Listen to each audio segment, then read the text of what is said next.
Të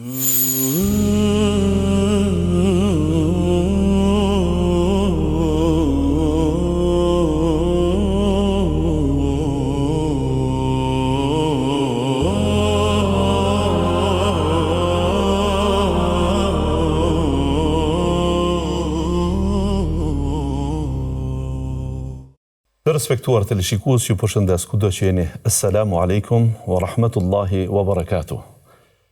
Netët e Ramazanit me emisionin Në sofrën e Ramazanit po bëhen gjithnjë e më të begatshme, po besoj. Edhe kanali PIS TV me gjitha emisionet e tij, por edhe me këtë që transmetohet ndër të fundit e ditës që janë bë ekskluzivisht për këtë muaj të madhëshëm, në këtë vit pra që jemi, me doajenët, me hoxhallarët, me musafirët që na nderojnë çdo herë dhe çdo natë. Natyrshëm që ju të respektuar teleshikues jeni ata që i jepni fuqi çdo projekti ton për arsye se përsëria juaj, fjalët e juaja, miradije që i kemi na motivojnë edhe më tepër që në mesin ton të kemi musafir të ndryshëm dhe musafir që i kanë arritjet e tyre. Në këtë hyrje time, po dua të them, unë nuk jam hoxh, por nuk kam pasur fatin që t'jam imam ligjërues. Ndërkaq si djalë hoxhe dhe si një nxënës i dijes që fillojmë ne që nga medreseja, sigurisht që motivohemi nga shumë njerëz dhe punën tonë si hoxh e shohim në dritën ose në pasqyrën e ndonjë hoxhe që le gjurmë në zemrat tona. Natyrshëm që si djalë hoxhe përmenda na patën arrit kaseta, po e them, ligjërata, hutbe të një ligjëruesi për shembull shumë të famshëm të Egjiptit, Abdulhamid Kishik, i cili edhe pse nuk e kuptoja gjuhën arabe që kur isha në shkollë fillore, tingujt e tij, zëri i tij i lartë të tregonte për një hutbe, për një ligjërim të fuqishëm, të pajisur me informata e mbi gjitha motivues dhe kështu me radhë. Me kalimin e kohës, kur filluan të gjiroheshin dhe të incizoheshin materialet e hutbeve dhe ligjërimeve tjera, pam se Allahu i plot fuqishëm edhe shqiptarët i ka begatuar me hoxhallar të kategorive të tilla, andaj edhe sonte do të kem një musafir të tillë. Po të isha ndonjëherë ligjërues, do t'ju kisha paralajmëruar edhe me pjesën e ajetit të Kuranit për agjerimin që sonte kemi përzgjedhur për ju, që do të jetë shahru Ramadan alladhi unzila fihi al-Quran. Po të isha unë në hutbe në minber, do ta thoja kësaj, pasi do të kisha lexuar këtë ajet dhe do të kisha thonë, kurse Allahu xhalla shanuhu me këtë ajeti kerim na urdhnon e thot Allahu a'lamu bi muradi. Këtë tingull që është shumë edhe sot i joshës për veshin tim. Dhe me shumë dashuri i vazhdoj të dëgjoj hutbet e tij, sepse vitaliteti i këtij hoxhe që kam para vetes e jep të kuptosh se ke një njeri të ri, ke një koleg tash, e që dje e ke pas mësues, frymëzues, kur ky nuk të ka njohur fare, dhe ligjëratat e tij nga Shkupi na vinin dhe pasuronin ligjërimet tona. Ai kësaj sonte neve na nderoj, mysafirët që ne i ftojmë janë ata që japin begati emisionit ton. Dhe është i njoftën po ashtu për ligjërimet e tij, pa u njoftën si poet, por që i bën me rim shpesh herë. Allahu ne me të na nderoj, sepse muji i Ramazanit është ai që Kurani të zbresnë të filloj. E ai me Kur'anin, Allahu Gjelle Gjelaluhu, pejgamberin, e delegoj që ne mësimet e tij të na transmetoj. Po mundohem pak që të sjell nga rima që hoxha i nderuar i sjell. Me ne dhe me ju një doajen shumë i madh i ligjërimit dhe i hutbeve të tij shumë të fuqishme, hoxha Zekeria Bajrami. Hoxhi i nderuar, na ke nderuar me pjesëmarrjen të ndë në sofrën e Ramazanit. Faleminderit për Jemi të nderuar me ftesën tuaj, me pjesëmarrjen në këtë program të mrekullueshëm. Allah ju shpërblet. Amin, inshallah. Zoti ju shpërbleft edhe juve. Hoxh, prej kur ju njoh, i keni qenë moshuar. Nuk jeni plak hiç në kuptimin, unë vazhdoj të rritem, të zhvillohem, të studioj, të përfundoj studimet. Molla Zeka është ai që e kam njoftur që në vitet e 90-ta. Zekeria Bajrami. Zekeria Bajrami, doktor Zekeria Bajrami. Vitalitetin. Alhamdulillahi Rabbil Alamin, wassalatu wassalamu ala Sayyidil Anbiya'i wal Mursalin. Bismillahirrahmanirrahim. I nderuar Hoxh, Allah ju shpërbleft. Por një njeri që e shef shpesh nuk e dallon se ka ndryshuar. Na jemi pa shpesh edhe prandaj nuk e hasni atë ndryshimin. Po, ashtu duket, po ndonjëherë disa ndryshojnë, bëhen më të ri se i ndryshojnë dhëmbët e tyre, kanë syzet e tyre që janë, unë asgjë prej tyre nuk të shoh. Je ai që ke qenë, por mbi gjitha më bën përshtypje elani për të ligjëruar, e ke po të njëjtin. Pra Xhamia Sultan Murat për ne, edhe me atë pamjen si në kodër, në Shkup që sikur dukej, edhe vetë ajo tingëllon zë shumë, por edhe zëri juaj e ka bërë shumë të veçantë për mbarë shqiptari. Sido që t'jetë, para se të hyjmë te tema, që me dashuri e kishëm trajtuar dhe gjatë kohës së studimeve, apo ku jeni frymëzuar për hutbet mbreslense. Kuptim çdo hoxh, unë thash, po të isha ligjërues, do të ishe një prej modeleve të mia. Allah ju shpërbleft. Unë mund të përmendi që kanë lënë gjurmë në mua, janë hoxhallarët, i pari është hoxha i Allahu më shiroft që unë kam mësu Kur'anin nga ai, hoxha i fshatit. Pastaj është hoxha tjetër ku unë kam mësu fillimin e gjuhës arabe, land fetare kështu me radhë. Pastaj është hoxha drejtori medresës Alaudin, hoxha Sherif Ahmeti, kalon gjurmë. E pastaj vinë hoxhallarët e Egjiptit, mentori i për magistraturën, ai për doktoraturë, hoxhallarët e tjerë, si që janë Sheikh Sharawi, Abdul Halim Mahmudi, Muhammed Ghazali, Yusuf al-Qaradawi, Sheikh Kishku, e kështu me radhë. Pra është një bagaj. Një gamë e madhe. Kështu që, elhamdulillah, jemi mundu si ai njeri kur hinë në një bahçe, një kopsht me shumë lule, të gjitha donë, po s'mund t'i merr nga një presicëllës sa ka mundësi, çfarë kemi marrë prej atyre. Mashallah. Kur përmend edhe Molla Sherif Ahmedin, me që jemi këtu edhe në Kosovë, në Prishtinë, ju jeni prej të diplomuar të medresës Alaudin, apo jo? Po. Kjo na bën edhe më krenar në fakt që prej kësaj shkolle kanë dalë jashtëzakonisht emra të bujshëm të islamit. Hoxh, a e lodh a ndihesh në kuptimin jo të tashmë të shëndet se këto janë gjërat që shifen dhe falenderojmë Allahun për këtë mundësi, por në kuptimin e ka rritë edhe komunizmin, e ka rritë edhe luftën. Madje ligjërimet e tua janë që refugjatët kosovar, tek vëllezërit e tyre në Maqedoni, me tek të veçantë në Shkup, janë frymëzuar shumë ato vite ose ato ditë të qershorit të po flas periudhën prej bombardimeve, pra marsi, prilli, maj, ngjarjet e Musait alayhis salam i përshuajshe në hutbet e tua. Na kanë arritur se ato i transmetonin madje edhe hoxhallarët e vjetër që kishin ardhur në Shkup, faleshin te ju.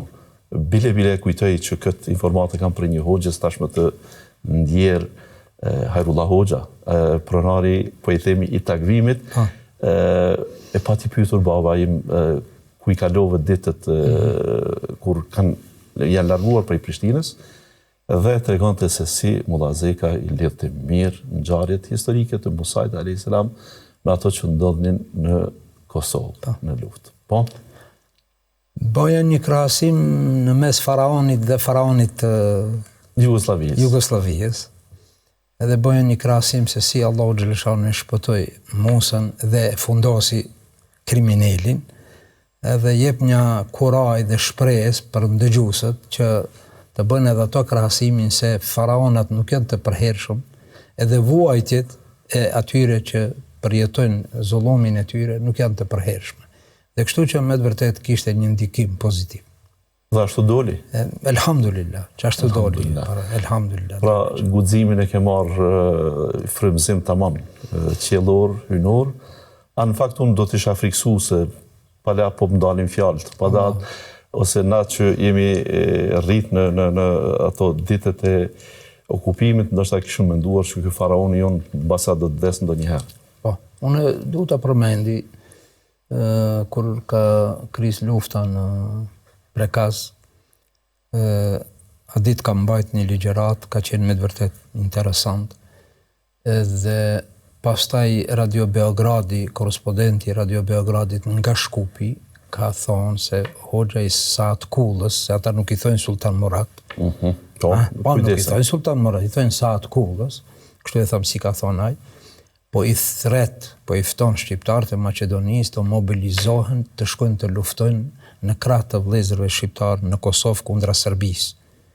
Kjo është regjistruar në Radio Beogradin, edhe dy vëllezër, që s'do t'i përmend me emrin, dy vëllezër më janë lajmëruar, ke kujdes se kështu është thënë. Se unë visha ke frekuentuar Kosovën. Po, edhe ke kujdes se kështu është thënë për ty. Që do më thonë, aje ka komentuar në këtë formë, unë nuk kam thonë të mobilizohemi të shkojmë, por kam thonë të ndihmojmë edhe atë ditë në xhamin e Sultan Muratit, nga xhamati Sultan Muratit, për një të xhumo janë të buar 12.700 markë. Mashallah. 12.700 atëherë kanë qenë të forta, kanë qenë shumë atëherë. S'krahason me 12.700 euro të sotme. Do të thotë, po nuk ishte shumë e rëndësishme ajo shumë e letrave atine, po sa ishte ajo ndjenja e vëllezërve shqiptar xhamatit të Shkupit në krahasim në afërsi dhe dashuri dhe ndihmë ndaj vëllezërve të Kosovës, dhe unë ju thonja asnjëherë nuk lejoj të thojnë refugjat, po thonja këto janë vëllezërit tonë mysafir. Se më vrit ka ajo refugjat.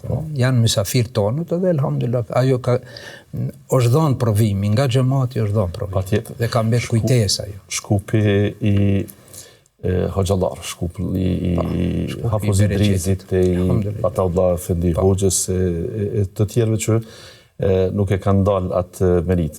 E kujtoj një mik, një afërm joni, i shkolluar në sistem komunist dhe kishte në fakt në disa periudha kur ndoshta një farë alibi ose ndaj islamit në përgjithësi, dhe ishte refugjat në Tetov.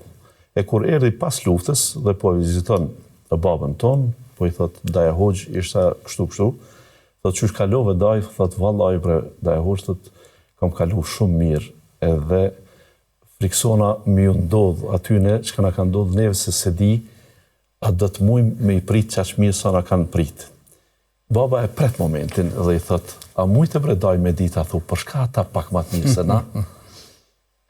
Thot Daj, thot, po, ndoshta edhe ky elementi fetar, se ata janë pak me fetar, thot bre nip, thot, qatë ndoshta, heke bre, se është tepër.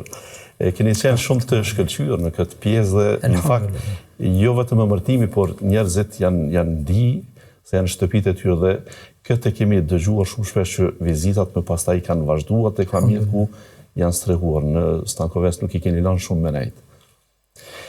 Allah është përbleft. Ju keni qenë Hoxh në atë kohë, domethënë në majë të davetit dhe natyrisht që edhe aktivitetet e juaja janë detyrimisht janë pritur që t'jeni pjesë e punës dhe aktiviteteve që i keni ndihmuar, ato e di se nuk keni dëshirë tua përmendi, por Zoti i din dhe ja shpërbleft. Inshallah kanë qenë por Allah. A pe din që jemi edhe kolegë të studimeve? Urdhno? Kolegë të studimeve ne. Pa? Jemi? Ke harruar. Nuk jemi kolegë për ti erdhe për ta mbrojtur doktoraturën. Jemi taku. Unë isha student absolvent në studime. Kisha nderin që të pata taku atër në Kairo. Që në fakt ju kishit vite se edhe magistraturën keni bë atje pas Ezherit që në atë kohë studimet postdiplomike nuk kanë qenë shumë të njohshme prej gjeneratat e juaj që t'i bëjnë t'i vazhdojnë. Ashtu. Mashallah. Hoxhë nderuar. Allahu agjerimin e bëri obligim pak më herët me atë ajetin që është shpjeguar që do të obligohet edhe për ju, sikur që ka qenë obligim edhe për popujt para jush. Pse specifikisht pastaj ta agjërojmë Ramazan? Ishin ditë të caktuara njëherë, por të papërcaktuara në Ramazan. Pse pikërisht këtë muaj ta agjërojmë? Allahu xhaleshanuhu e ka zgjedhur këtë muaj të bekuar, saqë 4 librat qiellor që njihen librat më të mëdhej, duke filluar prej Teurati, Zeburi, Injili dhe në fund vula e tyre Kurani, janë zdripur në këtë muaj, në muajin e agjërimit. Jo vetëm Kurani, por të gjithë librat qiellor janë të zbritur në muajin e agjërimit, në muajin e Ramazanit. Ramazani është bën obligim prej në Shaban, me natën e 13 të muajit Shaban, Gjibrili a.s. ka ardhur duke qenë pejgamberi sallallahu alaihi wasallam në Rauda, në xhamitë e tij në Rauda, vjen Gjibrili a.s. dhe porosit për agjërim të muajit të Ramazanit. Që do të thotë 17 ditë, 17 net para se të vinë Ramazani, bëhet obligim që të agjërohet. E pse më herët që të përgatiten muslimanët kinë kohë afat, jo natën e Ramazanit, agjëroni nesër, por 17 ditë përpara, është karakteristike 17 se edhe lufta e Bedrit ndodh në të 17-ën e muajit të Ramazanit. Dhe muaji Ramazanit është një begati, është një dhunti nga Allahu xhaleshanuhu për këtë umet, siç ka qenë për umetet e mëparshme, po jo në këtë të them në këtë sasi të mirësive, siç është ky umet i graduar me këtë muaj, por librat kanë zbritur në këtë muaj. Kurse muslimanëve Allahu xhaleshanuhu ju ka dhuruar shumë të mira në muajin e bekuar, duke filluar prej zbritjes së Kuranit. Nga kjo që thoni hoxh, apo i bie që qielli kontaktin me tokën e ka gjithherë, por ky muaj, pra muaji Ramazan, pasi që është muaj i zbritjeve, i librave hynor, sido dhe çëshdush quaje sot besimet qiellore që njihen, pra përbëjnë shumicën absolute të botës, mbi 2 miliard krishterë, aty diku 2 miliard musliman, edhe sa janë hebrej që nuk janë ndoshta shifrat, po shumica e botës janë pjesë e këtyre besimeve që kanë ndjek këto libra, po i bie se Ramazani ka këtë veçori edhe me popujt para nesh, pra jo vetëm me agjerimin që e kemi ne. Edhe me të tjera gjëra. Po dhe muaji Ramazanit është ai cili Gjibrili a.s. ka kontaktuar me Allahun dhul xhelal në këtë muaj më shumë se në muaj tjerë. Edhe e ka vlerësuar Allahu dhul xhelal këtë muaj, si thamë, me zbritjen e Kuranit, pastaj me luftën e Bedrit, pastaj me çlirimin e Mekës. Të gjitha këto kanë ndodhur në muajin e Ramazanit. Zbritja e Kuranit më kuptohet, më të gjithë muslimanët e dinë sa vlerë, po duhet ndalë pak se lufta e Bedrit tham ka ndodhur në këtë muaj. Po. Mund të themi hoxh, po të mos ishte lufta e Bedrit ne sot nuk do të ishim musliman? Po, mund të themi. Sigurisht. Nga pse themi? Po ju tha pejgamberi sallallahu alaihi wasallam, ju drejtua Allahu dhul xhelal, tha o Zot, nëse çki grusht besimtar zhduken, nuk ka më kusht të bëj sejdë. Subhanallah. Tendenca e mushrikëve, i dhujtarëve ishte me kas të zhduket çato çaj grusht, e pastaj Medinja ishte këto me shku me shkatërur, me zhduk, edhe ato që janë në Medinë. Këto ishin ajo safi par, muri që nëse thehet ki mur, u kri. Edhe thonja e pejgamberit sallallahu alaihi wasallam, nëse zhduken që këta, nuk ka kusht të bëj sejdë, kusht të thot shahadetin në sipërfaqen e tokës. Që do të thotë çato, Allahu dhul xhelal ju dha fuqi, i ndihmoi dhe e fituan luftën e Bedrit dhe mbetën ata dhe mbeti Medinja dhe erdhëm ne. Erdhëm ne si musliman. Yaumul Furqan. Dhe subhanallahu, Yaumul Furqan ka kuptimin e vet. Andaj elhamdulillah që neve Allahu xhaleshan na udhëzoi në këtë din të jemi ajo vija e atyre ka udhëtuar ki Islam mbi 5000 kilometër dhe 1500 vjet po i ban edhe vazhdon të jeton elhamdulillah. Elhamdulillah. Por Gjibrili tha ka ardhur shpesh në Ramazan duke i sjell profetëve librat e tyre të shenjtë. Tashmë vjen në Ramazan, na viziton. Vjen, po, Allah është problem, po vjen në natën e Kadrit me Kur'an, suratul Inna anzalnahu fi lejletil Qadr, ati përmendet në fund tanazzalul malaikatu war-ruhu fiha bi'idhni rabbihim. Tanazzalul malaikatu war-ruhu fiha ar-ruh, të gjithë komentatorët janë dakord se është Gjibrili alayhis salam. Domethënë vazhdon ta viziton në një pyetje, po, dhe në pyetje pejgamberi sallallahu alaihi wasallam kur e ka pyetur Gjibril, pasi të kaloj unë nga kjo botë, a do vish moti ta vizitojsh umetin tim? Ka thonë po, do të vi natën e Kadrit. Dhe për çdo vit Gjibrili zbret dhe na viziton neve. Tash mbetet pyetja, ne si e presëm Gjibrilin? Sa bukur. Hoq, lirisht mund të shërbeheni, eventualisht se jemi në ditë të agjerimit dhe tash nata i ka lejimet e veta. Kjo dhunti ka që madhe, që natën e Kadrit të vije Gjibrili në natën e zbritjes së Kuranit, Kurani zbriti pra po se po në Ramazan dhe po se po në natën e Kadrit. Mirësi jashtëzakonshme, por Zoti Xhelle Xhelaluhu i dha dhe mirësi kësaj nate. Kuptime e veçoi duke e thënë se është më e vlerë se 1000 muaj. Më me vlerë se 1000 muaj. Se në shumë raste ne harrojmë ndonjëherë thomi sa 1000 muaj. Jo sa 1000 muaj. Se sa 1000 muaj është duhet të thosh ndryshe, mirë po khairun min elfi shahr, më e dobishme se e sa jo notoj. Disa komentatorë të Kuranit kanë thonë se tek arabët një mishi është përmend si numri shumë, sikur 700, 70, 700, por nuk është qëllimi i sakt. Po, për hiperbolë. Për shembull kur thot Allahu dhul xhelal istaghfir lahum aw la tastaghfir lahum in tastaghfir lahum 70 marratan lan yaghfir Allahu lahum. Mirë, nëse ti bën istighfar për ata 70 herë, po nëse bën 80, jo 70 që nuk është kufini, po 70 që është përdorur te ata si numri shumë, sikur 700 700.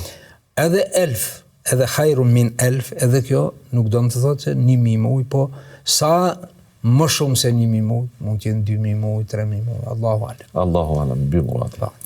Në këtë kontekst, pra, me këto mirësi, vetë ardhja e Kuranit në këtë muaj e bën të veçantë muajin, pra po i bie kësaj. Dhe Zoti kur po thot atëherë për këtë ju agjeroni në Ramazan, me do mos na çon të bëjmë pyetje rreth vetë librit Zotit. Ne po se po duhet të agjerojmë, por po agjerojmë për shkas të zbritjes së Kuranit. Kurani hoq në jetën individuale, në jetën shoqërore, në jetën pastaj kolektive, por Kurani edhe përmban njerëzimin, është libër i veçantë. Linnas. Huden linnas. Huden linnas. Ju personalisht, Kur'anin e keni librin patjetër më të shpeshtin që e keni në duar. Dhe njerë nuk ngopët, nuk thot se këtë kam lexuar edhe vjet, se ta lexoj përsëri. Çdo libër tjetër ndoshta si jeni edhe shtëpi që e keni kultivuar në kuptim edhe me fëmijët e juaj, ku hafëzllar keni Davedzi edhe evladët e juaj, por unë e di se jo, po e bëj pyetjen. Atë ka shku mendja ndonjëherë, me thonë, mos po të prohet, më dhonë kaq shumë krejt shtëpia me Kur'anin, pas Kur'anit. Asha wa kella. Subhanallah, habibi, o gjenderuar, për shkak të zbritjes së Kur'anit, Gjibrili ka marrë epitetin me leku më i lavdruar. Për shkak të zbritjes së Kur'anit, muaj Ramazanit është muaj më i lavdruar. Për shkak të zbritjes së Kur'anit, te ky ummet quhet khairu umma. Umeti më i mirë. Umeti më i mirë. Pra, gjithë kjo begati rrjedh nga vetë Kur'ani, nga fjala Allahu dhul xhelal. Atë pyetje që e botë është shumë interesant, po ja që jo unë ti, por kjo që ti bëhet dhe njëherë thote, a nuk është boll, nuk ndodh as të xhamati rëndomt. Nuk ndodh. Si? Për shembull në teravi, që marrim vesh shembull teravi.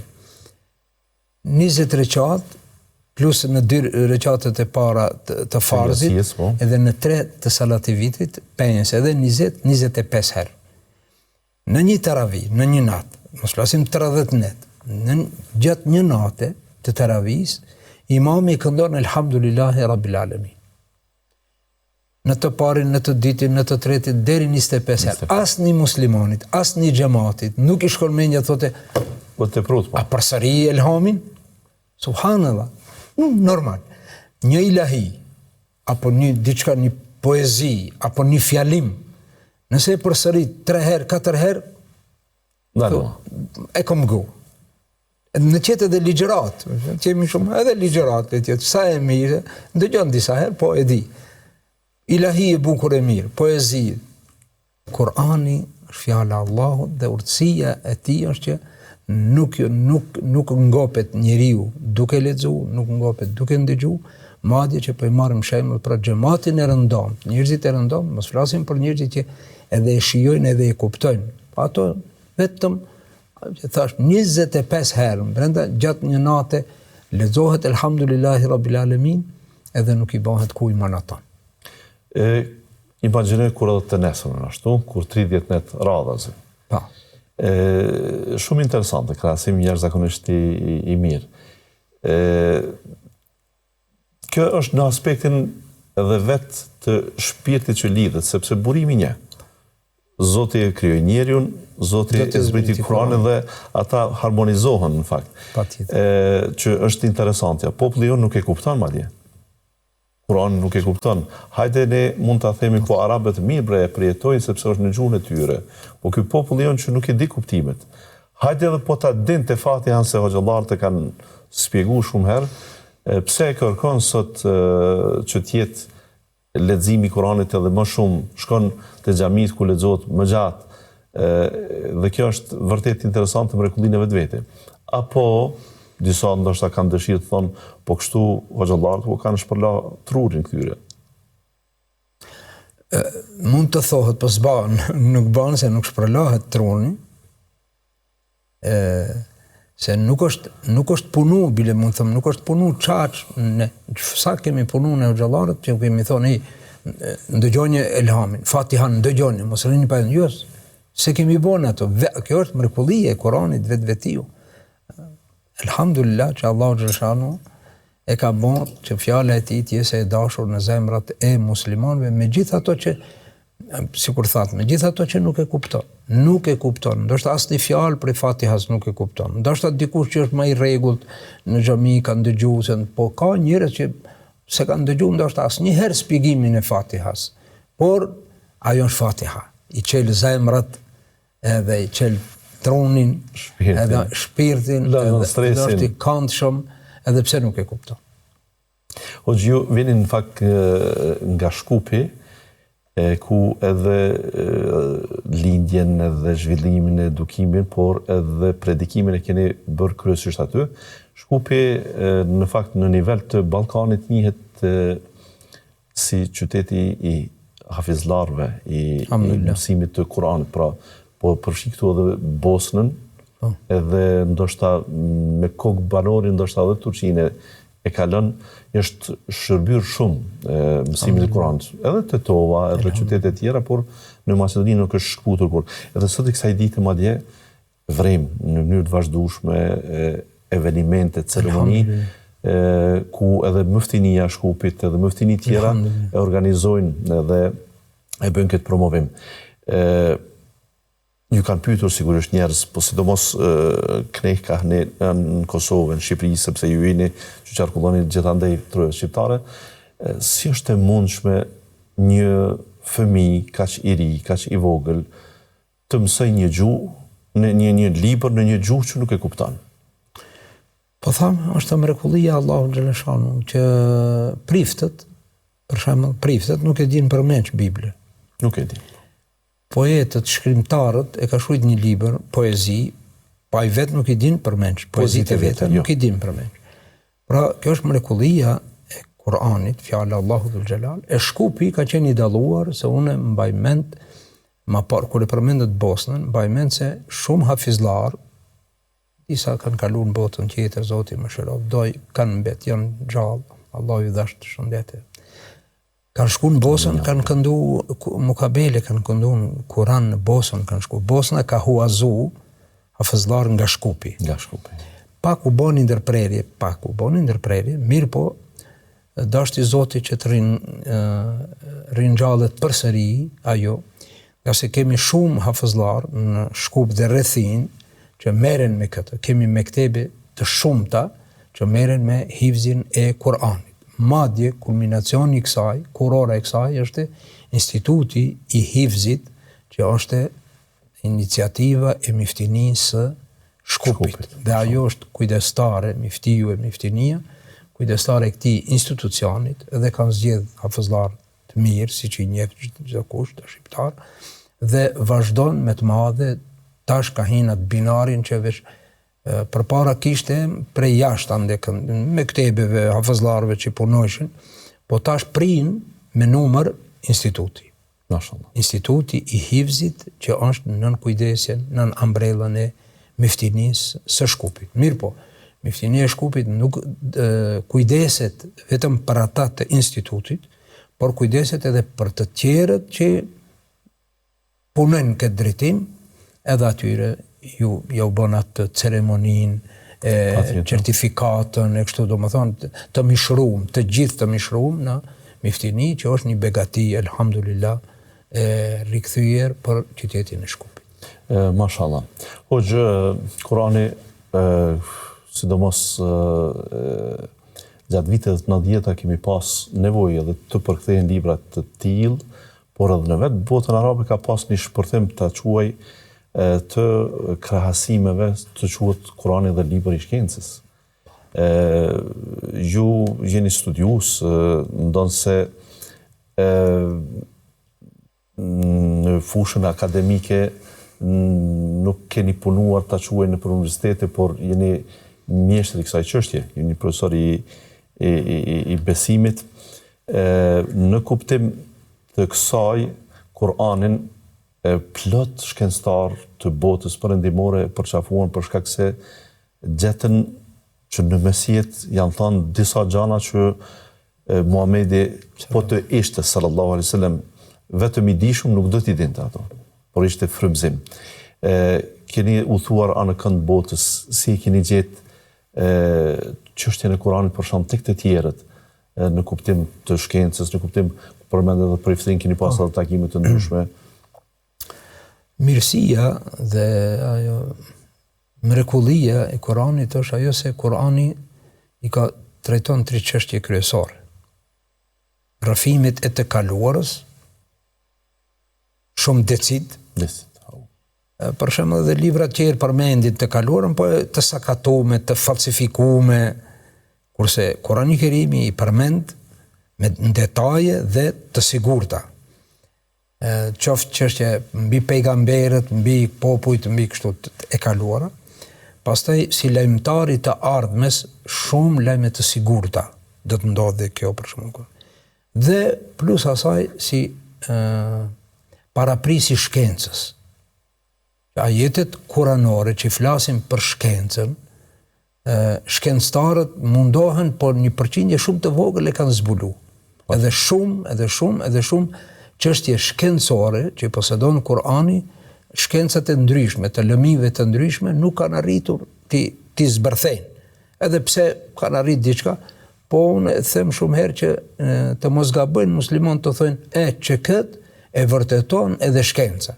Kjo është gabim trashanik. Kjo do me thonë sikur nuk është, adi ka qenë pak e dyshim të ama tash e vërtetoj shkenca. Jo. Pas e vërtetoj, po e besoj. Pa është mëse e vërtet. Shkenca ka zbulu diçka edhe mundet në ato spjegimet që bën shkencëtarët, do njëherë edhe kanë dështu, se kanë thonë ato që ka aludu Kurani i Kerimit, qoftë për galaktikën, qoftë për mbledhnin e njeriut, qoftë për detrat, qoftë për tokën, për llojet e tokës. Madhështi është ajo çka e thot Kurani, shkencëtarët mundohen ta ndjekin, po janë shumë mrapa nga ajo që thot Kurani. Domethënë zbulimet shkencore në lidhje me Kuranin janë shumë pak. E kemi librin e Maurice Bucayt, Bibla, Kurani dhe shkenca. Dhe shkenca, po. Edhe ai ka bërë krahasime Bibla dhe shkenca, s'ka gjetë diçka që të ushqen. Kurse kur ka bërë krahasimet Kurani dhe shkenca, e ka pasë Kurani prin në shkencë. Mirë po, tash dikush na thot neve mirë, nëse prin Kurani, ku janë musliman? Pse nuk përparojnë? Hajde, po. Kjo është çështje historike. Muslimanët kanë qenë zanafilsit, fillestarët e shumë shkencave, dhe e kje Universiteti i Andaluzisë ka qenë fole e studentëve të Evropës. Mbretërët e udhëheqësit e Evropës i kanë çuar studentët të studiojnë në universitetet e muslimanëve. Kjo është me argumente. Madje që studentët atëherë jo musliman janë veshur me uniformën e atij populli dhe janë krenu, po pse je vesh kështu, po t'ju ngjaj atyre se ato prinë në shkencë. Orën i pari, kush e ka formu orën? Në sajet të ajetit wal asri, betohem në kohën Harun Rashidit e kanë prodhu orën për herë të parë, ora për herë të parë, është prodhu nga duart e muslimanëve. Madje që kur janë ka dërguar pas një delegacioni mbretit të Bizantis, që se dim se Bizantia dhe Persia kanë qenë dy superfuqita asaj kohe, kur ja kanë dërguar si dhurat, mas i kanë shku ato të kanë hapë orën, se ne kanë gjetë se çfarë është kjo, çka do me thonë kjo. Kush po e lëviz këtë? Dhe njoni ka thonë unë e gjeta, çka është kjo? Magji ka thonë. Ata kanë ditë. Po, ate kanë ditë. Fatkeqësia është se kur muslimanët kanë prodhu, kur muslimanët kanë hedhur teknologji, bota është marrë me magji. Sot ata merren me teknologji, i kemi ndru pozicionet, po këtu nuk ka faj islami, këtu ka faj unë. Se ajetet kuranore që ftojnë në shkencë janë të panumërta, pra faj është dikun tjetër, jo te Kurani. Edhe ata që fillojnë ta kritikojnë Kuranin, që ka plot tash njerëz, merr ta lexojë Kuranin me vëmendje, që të gjejnë ndonjë gabim, edhe nesër të thotë Kurani nuk është fjalë e Zotit, se që ka këtë gabim. Por në fund ai nuk ka has në gabim, ka has në islam dhe ka pranuar islamin.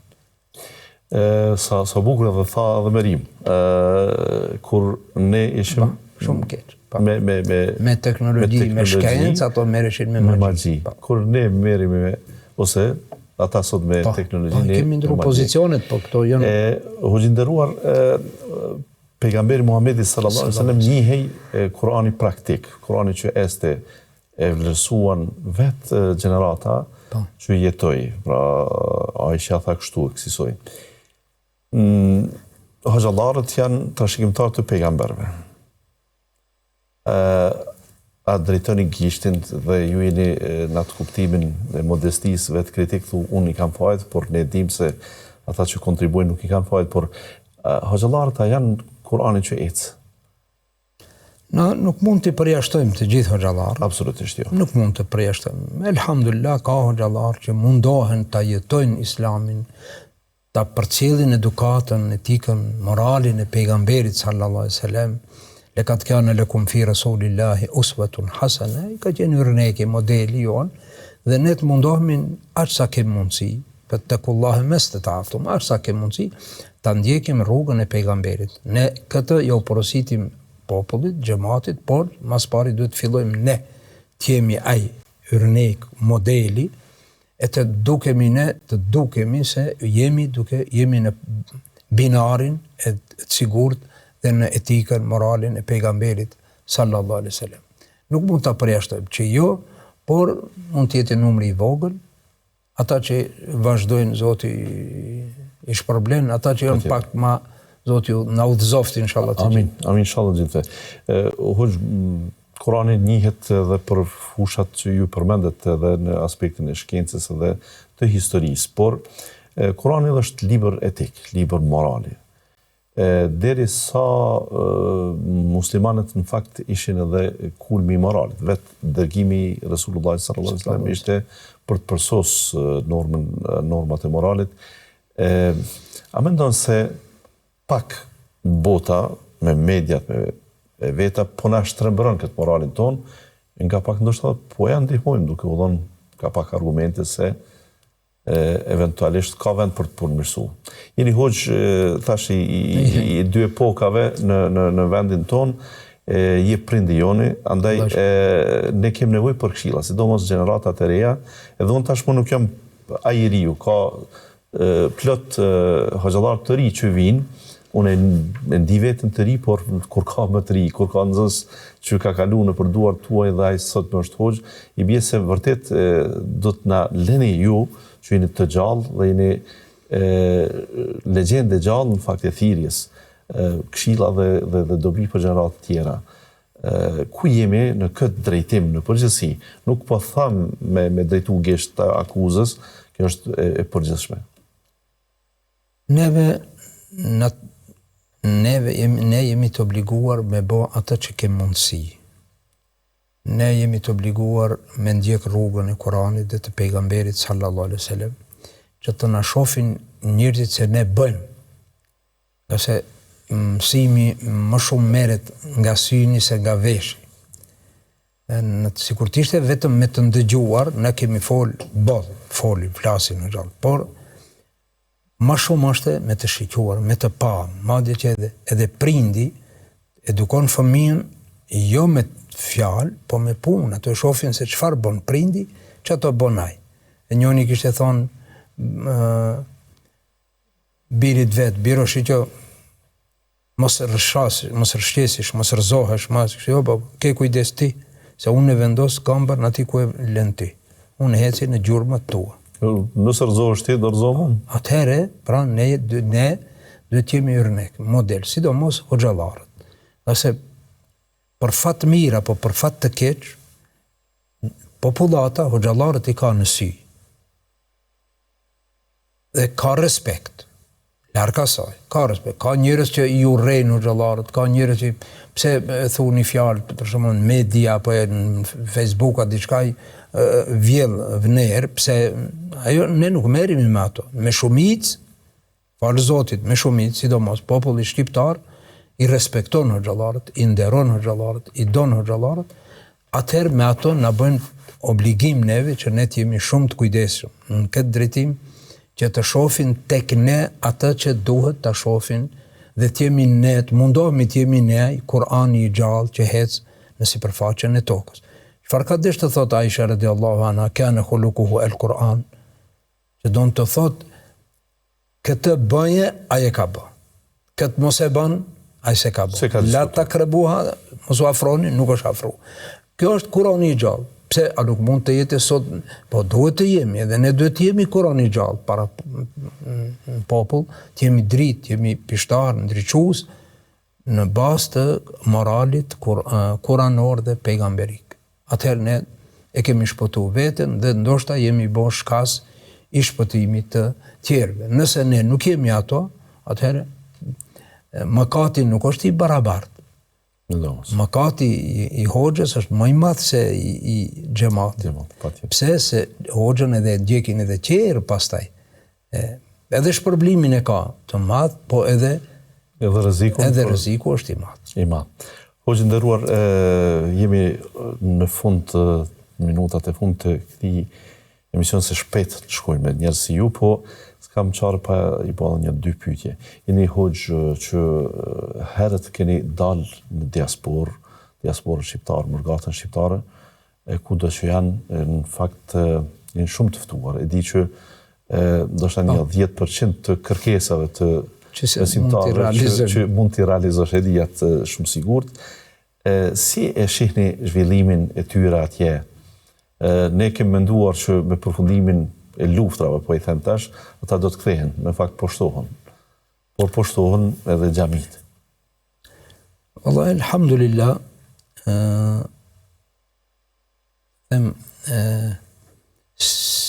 shenjat, signalet janë më shumë pozitive. por jo që s'ka edhe rrezik. Cilat janë pozitive, se elhamdulillah me ngritjen me themelimin e xhamive është një punë e madhe që ka marrë një vrull, ka marrë një hofme të madhe, duke themelu xhamia, ble xhamia, objekte, ndërtime, që s'ka qenë më parë dhe kanë bërë xhamia në Zvicër, në Gjermani, ato nuk janë vetëm xhamia, ato janë qendra islame, me të gjitha kushtet që duhen, me klasa, me vend me shkolla, me vend të posaçëm për femrat, me televizion për cilë ligjëratat, me restoranet vetat, me parkingat vetat, është më qendër islame. Sakt. Elhamdulillah, kështu ka mjaft. Unë Zvicrën e kam gjetë për herë të parë 88-ën, 89-ën, ka patur 2 hoxhallar në Zvicër, shqiptar, njëri ka shërbi në xhaminë e turqve, tjetri ka shërbi në xhaminë e arabëve. Që do të thotë shqiptarët kanë pas 2 hoxhallar pa asnjë xhami. Sot shqiptarët kanë afër 70 xhami. Një numër i madh prej tyre janë xhamia gjigante, janë shumë të përgatitura. Kjo është ajo pjesa, ajo ana e medaljes që them ka signale, shenja të mira. Tjetra është se generatat ndryshojnë. Generatat ndryshojnë. Sa që tash ka fillu më generata që janë lindur atje të mos e dinë mirë dhe shqipen, të largohen nga familja. Prandaj atyre çdo herë ju themi, mani dyjat, edhe fejen edhe traditën, se ne kemi patur dhe vazhdojmë të kemi tradita të mira si shqiptar. E nëse njënën e humbën, është problem. E kjo është rreziku potencial që duhet ta kenë parasysh, që të mos gabojnë në generatat që do të vinë. Mirë. Hoxhë nderuar, nëse të bëj një pyetje kështu, këto 20 vitet e fundit që ke ndi veten, kupton ku po aludoj, ke një krah të thyrë, të humbur. Ashtu. Në janar e këtij viti u bën plot 20 vjet. Për ne, në fakt, na duken si 2 figurat që esnin bashk, kishin ato aktivitetet së bashku, ishit bashkëpunëtori ti ngusht, dhe ndarja nga jeta, sigurisht ju e keni përjetuar dhe më shumë. Kemi fjalën për Hoxhën e madh Mulla Jakupin. Hoxhën nderuar, unë e thash edhe më parë, unë kam përfituar shumë për hoxhallarëve më të vjetër. Ka dash Zoti, unë kam përfituar shumë. Lirisht mund të them, një fakultet e kam plus që kam det më hoxhallarë të vjetër. Dhe kjo është një begati, një dhunti Allahu të xhelal. Unë shumë kam përfituar nga ata. Unë si ligjërues i ri në Shkup, vishin hoxhallarët eminent, vinshin në xhami për cilnin mua. Me hoxhën më të njohur të Shkupit Ramazanin e parë, 78-ën, që unë kam qenë viti ditë në fakultet, kam qenë bashk kemi ligjëru me Mehmet Efendin që së nri pa e përmend, hoxh me renome, hoxh me autoritet, me dituri, a i vinke, 5 ditë kisha unë e ligjërat, 2 ditë i kishte aj. A i vinke, prezentonte në ligjëratat e mija. Unë shkojsha edhe ato ditë që s'kisha ligjërat, shkojsha e ndëgjojsha. Plus hoxhallarë, së një krejtë me asi, kam përfitu shumë prej atyre, jo veç prej Shkupit, po thash, kam përfitu nga hoxha i nderuar Rafiz Efendiu, që taj kam zhvillu mësimet, kam përfitu nga hoxhallarët tjerë të Tetovës, po një i daluar ka qenë Hafës Sali, Efendiu i Bugovinjës, po i Jub Selmani e të tjerë, po edhe jashtë Maqedonisë. Kam pas shumë respekt me babën e juaj rahmetullahi alej. Po ndriçonte xhamvalla, buskeshte xhamia kur e shihni ato në xhami. Edhe ka pas ardhur shumë herë. Shumë herë ka ardhur, po ishte kënaqësi. Ja jep një mikrofonin, dhe njëherë pak jo, patjetër xhamat, a bën shkoj hoxha pa na përshëndet? Jo, nuk ban. Xhamati jo, nuk ban. Edhe kështu e mirë ke fjalën. Ku ti gjej ato fytyra të ndriçuar, po unë personalisht jam mirënjohës ndaj Allahu dhul xhelal që ma ka mundësu të komunikoj me ato hoxhallar. Edhe një fakultet plus e kam piqerë, unë ju tham kolegëve, unë një fakultet plus e kam, Ju keni një fakultet, pa atë fakultet që kam kriju, se keni patur, se kanë pas fatin të rrinë me hoxhallarë të tillë. Ose s'ja kanë dish vlerën kësaj shkollën. Tash së mund ta lim pa e përmend për shembull, për matë viteve që kemi Sheh Sabodin Mahmudin, profesorin, drejtorin e parë të medresesë që në udhëheqjen e tij medreseja e Isabeut ka shkëlqyer, ka ndriçu.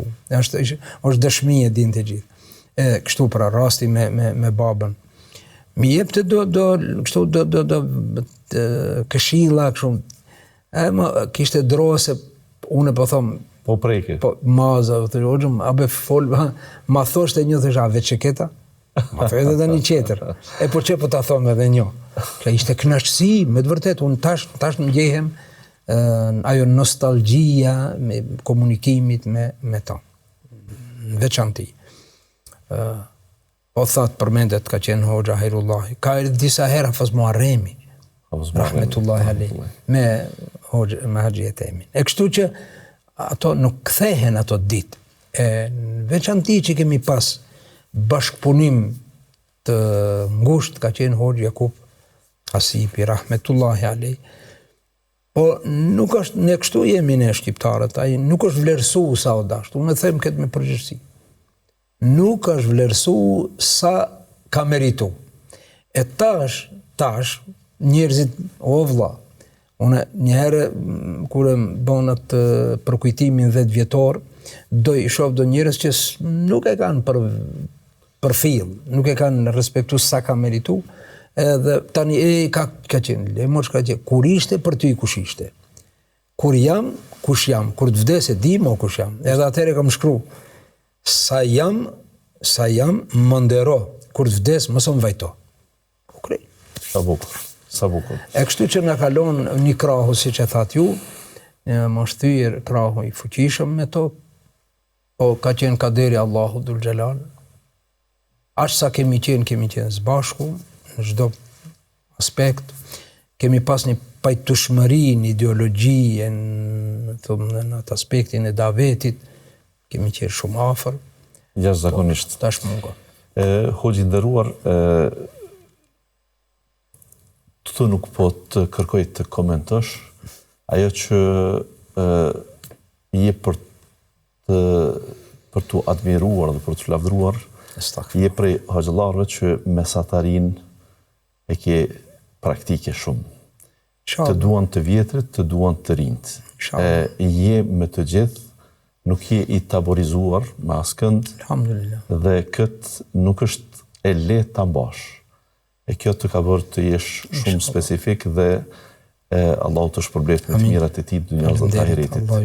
Të respektuar të reshikues, ishte kënaqësi që sonte patëm dhe për musafir Hoxhën e Madh, Dr. Zekria Bajrami, nga Shkupi, dhe në fakt e di se e zgjatëm pak më shumë se zakonshëm deri më tani në minutat, por ja që kur ke një njerëz të tillë, e di që asgjë s'kam bërë me të për të marrë margaritaret e tij as nga fusha e dijes, po as nga praktika e tij, por pak të ngjyrosim, pak të ngjym nga ajka e tij dhe përvoja e tij.